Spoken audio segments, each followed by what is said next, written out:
नमस्कार। 400 का नारा दिया था बीजेपी ने और मोदी जी ने कि हम विकसित भारत के लिए 400 का आंकड़ा पार करेंगे और तभी हमारा देश विकसित भारत बनेगा। ये चुनाव है, ये विकसित भारत का चुनाव होगा। ये मोदी जी ने चुनाव शुरू होने के पहले ये दावा किया था, लेकिन लगता है कि मोदी जी और बीजेपी के दावे में कुछ हो गया है। बात हुई थी विकसित भारत की और अब बात हो रही है ज्यादा बच्चा पैदा करने की और मंगलसूत्र की। किसके मंगलसूत्र की? कौन ज्यादा बच्चा पैदा करता है और देश के संसाधनों पर किसका हक है? सोचिए, बात शुरू हुई थी क्या कि विकसित भारत का निर्माण करेगी बीजेपी 400 के आंकड़े के साथ, और मात्र एक चरण का चुनाव हुआ है, 102 लोकसभा का चुनाव हुआ है और चुनाव का जो एक क्या कहते हैं इसको, चुनाव की जो तैयारी होती है और उसके बाद जो रिजल्ट आता है, तो ऐसा लगता है कि चुनाव जो हुए हैं, जहां जहां चुनाव हुए हैं, वहां से अच्छी खबरें बीजेपी को नहीं मिली है। तो शुरू हो गया है अब गुजरात मॉडल। गुजरात मॉडल मतलब याद होगा आपको, चंडीगढ़ के मेयर का चुनाव कैसे हुआ था, कैसे प्रिजाइडिंग अफसर ने वोट को रद्द कर दिया था, जिसको सुप्रीम कोर्ट ने पकड़ा और फिर बीजेपी का मेयर हटा और आम आदमी पार्टी का मेयर बना। तो गुजरात मॉडल क्या था कि जबरदस्ती शासन का भय दिखा करके, शासन के जरिए, अफसरों के जरिए चीजों को अपने हाथ में रखना। अभी जो एक खबर आई है कि सूरत में जो कांग्रेस के जो कैंडिडेट थे, उनका चुनाव नामांकन रद्द हो गया है। चलिए, नामांकन रद्द होना कोई बड़ी बात नहीं है, लेकिन अगर आप इस खबर को जरा विस्तार से समझने की कोशिश करेंगे तो आपको गुजरात मॉडल दिखाई पड़ेगा। कांग्रेस के कैंडिडेट का नामांकन इसलिए रद्द हो गया क्योंकि उनके जो प्रस्तावक थे, उनके सिग्नेचर में कुछ रिटर्निंग अफसर को दिक्कत समझ में आई और जब पता किया गया तो सब भाग गए, उसका कोई अता पता नहीं चला। चलिए, कांग्रेस का कैंडिडेट का तो चुनाव नामांकन रद्द हो गया। कांग्रेस ने अब दूसरा जो डमी कैंडिडेट था उसको उम्मीदवार बनाया, उसका भी रद्द हो गया। और तो और ये दोनों उम्मीदवार रद्द हो गए, का नामांकन रद्द हो गया और सूरत में जो 7 अन्य लोग खड़े थे, चुनाव लड़ रहे थे लोग, अचानक सातों के सातों अपना विड्रॉ कर लिया, पीछे हट गए, बोले हम चुनाव नहीं लड़ेंगे। तो जीता कौन? बीजेपी का कैंडिडेट। मतलब चुनाव हुआ नहीं और आप चुनाव जीत गए। ये भी एक गुजरात मॉडल कहलाता है, जहां पर सत्तारूढ़ पार्टी कैसे लोकतंत्र का गला घोंटती है खुलेआम। आप समझिए इस बात को कि चलिए, एक आदमी का नामांकन रद्द होता है, 2 आदमी का नामांकन रद्द होता है, लेकिन नामांकन रद्द होने के साथ ही 7 और अन्य उम्मीदवार अपना नामांकन वापस खींच लेते हैं। तो क्या इंतजार था कि 2 कैंडिडेट का नामांकन रद्द किया जाएगा तकनीकी आधार पर? कांग्रेस ने आज इसकी शिकायत की है चुनाव आयोग के पास और इसे कहा है कि ये एक तरह से, आपको याद होगा चंडीगढ़ का मेयर का जो चुनाव हुआ था, उसमें जो प्रिजाइडिंग अफसर था, जिसको चुनाव कराने की जिम्मेदारी थी, उसने क्या किया था? उसने जो वोट डाले थे उस पर मार्क करके उसको अवैध घोषित कर दिया था।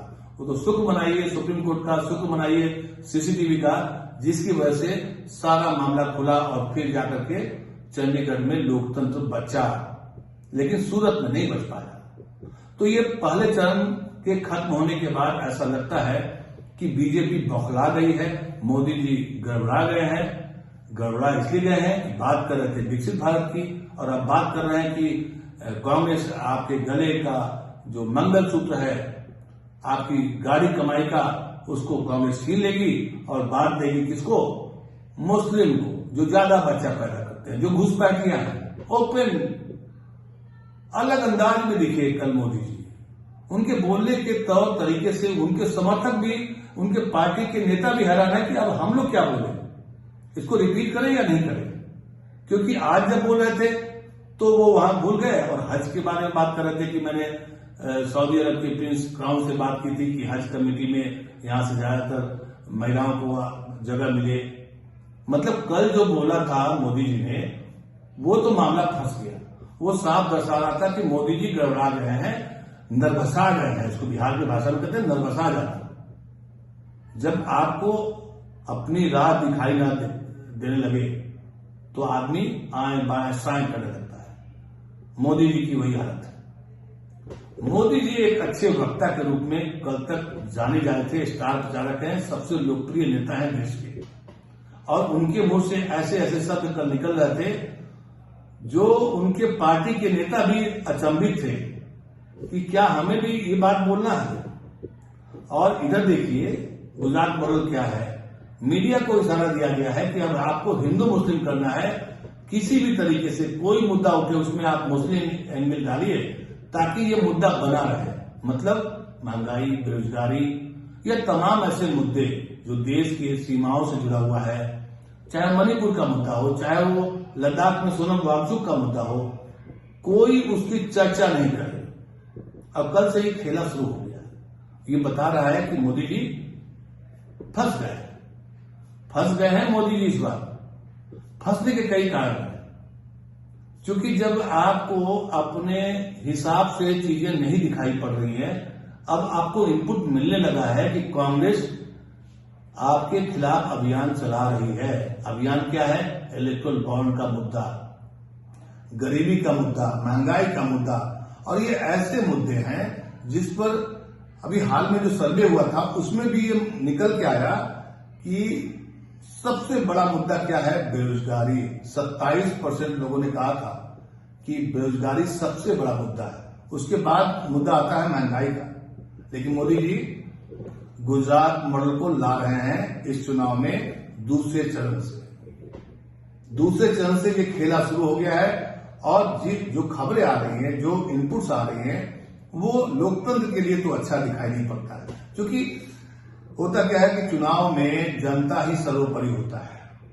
लेकिन जनता को इतना भी बेवकूफ नहीं समझना चाहिए कि आप 2006 की बात को बोल करके उसको बरगलाएं। मोदी जी ने प्रधानमंत्री, श्री नरेंद्र मोदी प्रधानमंत्री पद पर वो आसीन है और दुनिया के सबसे बड़े लोकतंत्र के प्रधानमंत्री हैं, सर्वोच्च पद पर है। और उन्होंने कल किसकी बात की? 2006 में मनमोहन सिंह ने कभी कुछ बात कही थी कि इस देश के संसाधनों पर दलितों का, पिछड़ों का, महिलाओं का, बच्चों का, इन सब का हक है। सबसे पहले उनका हक है।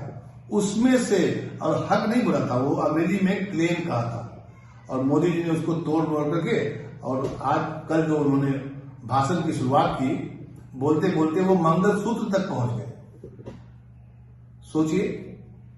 और यहां तक बोलती, जिनके ज्यादा बच्चा पैदा होते हैं उनको कांग्रेस बांटेगी, आपका गहना लेकर के, आपकी गाड़ी कमाई को लेकर के। ये कांग्रेस के मैनिफेस्टो में है, जो कि सरासर झूठ है। और आज कांग्रेस ने भी इस बात को लेकर के चुनाव आयोग के पास पहुंचा। चुनाव आयोग कहां है? अब आप पूछेंगे कि चुनाव आयोग कहां है? चुनाव आयोग सोया हुआ है। आप चुनाव आयोग की एक भी खबर आप देखिए। जिस दिन चुनाव आयोग ने चुनाव की अधिसूचना, चुनाव की घोषणा की थी, उस दिन तो मुख्य निर्वाचन आयोग जो थे राजीव कुमार, शेरो शायरी में बोल रहे थे।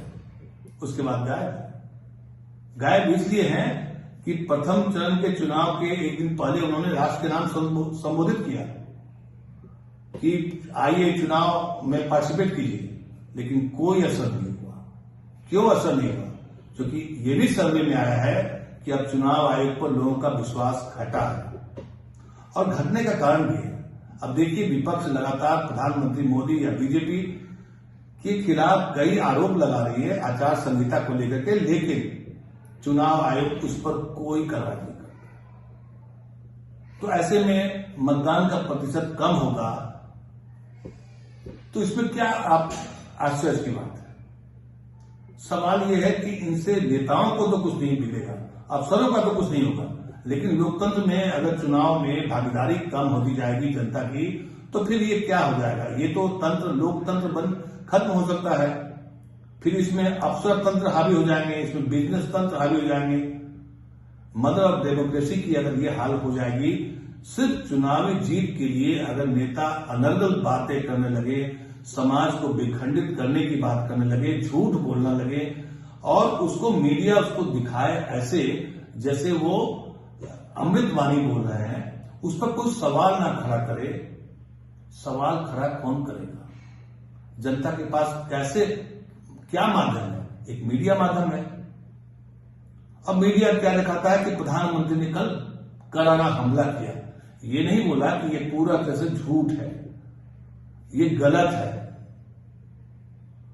तो ऐसे में अब जो खबरें आ रही है कि गुजरात मॉडल लागू होगा, जोर जबरदस्ती से चुनाव जीते जाएंगे, इसकी संभावना दिख रही है।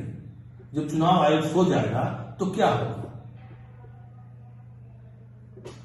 और मजेदार बात क्या है कि लोग कांग्रेस के बारे में बात करते हैं, कांग्रेस की इमरजेंसी की याद करते हैं, तो मैं आपको बता दूं कि कांग्रेस ने जब इमरजेंसी लगाई थी, वो भी देश के लोकतंत्र के लिए एक काला अध्याय था। 19 महीने, 18 से 19 महीने का इमरजेंसी रहा था देश में, और उस दौरान सभी बड़े बड़े नेताओं को जेल के अंदर ठूस दिया गया था, निशा कानून लाया गया था।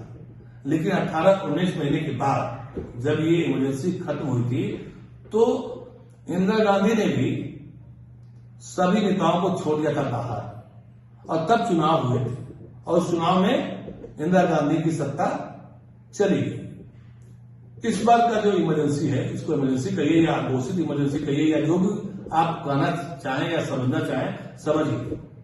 इस बार के जो हालात हैं देश के, उसमें चुनाव के दरमियान नेताओं को, बड़े बड़े नेताओं के, जैसे कोई एक क्षेत्रीय दल है आम आदमी पार्टी, एक क्षेत्रीय दल है झारखंड मुक्ति मोर्चा, उसके मुख्य लीडर को जेल के अंदर लाया जाता है और चुनाव की बात हो रही है। क्योंकि भारत में एक संविधान है, संविधान में यह अधिकार है कि आप जो क्राइम करेगा वो जेल जाएगा, इसमें भी कोई दो राय नहीं। लेकिन राजनीतिक नैतिकता का एक पैमाना ये भी होता है कि लेवल प्ले फील्ड अगर नहीं मिलेगा, मतलब अगर आपका मुकाबला सामने वाले के मुकाबला से ऊंचा नीचा हो जाएगा, मतलब आप मजबूत दिखेंगे, आपके पास ताकत होगी, सत्ता होगी, पैसे होंगे, और सामने वाली पॉलिटिकल पार्टी के पास कुछ नहीं होगा, उसके नेता जेल में होंगे, तो कैसे चुनाव होगा? ये एक सवाल खड़ा होता है, और ये इस बार के चुनाव में दिखने लगा है। ये बहुत खतरनाक संकेत है, और सबसे बड़ा खतरनाक संकेत ये है सूरत में जिस तरीके से दो कांग्रेस के कैंडिडेट के नामांकन को रद्द हो जाना पहली बार, और नामांकन रद्द हो जाने के तुरंत बाद वहां बाकी जो कैंडिडेट खड़े थे, चुनाव लड़ रहे थे, उन्होंने अपना नामांकन वापस ले लिया ताकि बीजेपी का कैंडिडेट वहां से जीत जाए। तो जीत गया, उसको सर्टिफिकेट मिल गया। वहां के मुख्यमंत्री ने ट्वीट किया कि आप जीत गए, आपको बधाई हो। ये तब हो रहा है जबकि गुजरात में बीजेपी का बोलबाला है, उसकी पकड़ है, उसकी मजबूत स्थिति है। अब जहां से ये कांड हुआ है, जहां पर ये घटना हुई है, वहां पर बीजेपी का ही कब्जा है वो सीट। फिर किस बात का डर? इसका मतलब ये है कि प्रथम चरण में जो 102 का लोकसभा सीट का जो चुनाव हुआ है, उसमें अच्छे संकेत नहीं मिले हैं बीजेपी को, ऐसा ही माना जाएगा, ऐसा ही कहा जा रहा है। और यही कारण है मोदी जी की भाषणों में बौखलाहट का, अनर्गल तरीके का बयान देने का। और मुझे लगता है कि मोदी जी का अब तक का सबसे गंदा भाषण अगर कोई याद रखेगा तो वो है जो कल राजस्थान में बुरा उन्होंने कहा कि जिनके ज्यादा बच्चे होंगे उनको आपके संपत्ति कांग्रेस दे देगी, इसके मैनिफेस्टो में लिखा है। ये झूठ, एक ऐसा झूठ जो प्रधानमंत्री पद पर रहते हुए व्यक्ति बोलता है, और मीडिया उस खबर को एग्जामिन नहीं करती है, उसका कोई ऑपरेशन नहीं होता है, उस पर चर्चा नहीं होती है कि ये तो गलत खबर है। क्योंकि अगर मनमोहन सिंह ने जो कुछ भी बोला है, वो प्रधानमंत्री के कार्यालय में एक आर्काइव होता है, उसमें सारे बयान, सारे वक्तव्य और साफ सफाई, मतलब आपने क्या सफाई दी थी, क्या कहा था एग्जैक्टली, वो सब आर्काइव में सुरक्षित है। और किसके आर्काइव में सुरक्षित है? प्रधानमंत्री कार्यालय के ही में ही सुरक्षित है। लेकिन वहां से भी प्रधानमंत्री कार्यालय में रहने वाला व्यक्ति ही अपने ही चीजों को छोड़ करके चुनाव जीतने के लिए जब हथकंडे अपनाने लगे तो समझिए कि मामला गड़बड़ है। आप जीत जाएंगे मोदी जी, उससे देश को कोई खतरा नहीं है। लेकिन अगर आप बोलते हैं कि मुस्लिम घुसपैठिए हैं, इससे देश को खतरा है। जरा सोचिए मोदी जी कि आपने क्या कहा है और क्यों कहा है। हालांकि आज आपके भाषणों में वो कैरेक्टर थोड़ा कम हुआ है, आपको खुद एहसास हुआ होगा कि हमने क्या बोल दिया। आप सोचिए, आप जीत जाइए, उससे देश को एक पैसे का खतरा नहीं होगा। लेकिन अगर आप ऐसी बातें करेंगे तो देश में तो खतरा होगा ही, दुनिया में भारत की इज्जत घटेगी, दुनिया में भारत का सम्मान घटेगा। नमस्कार।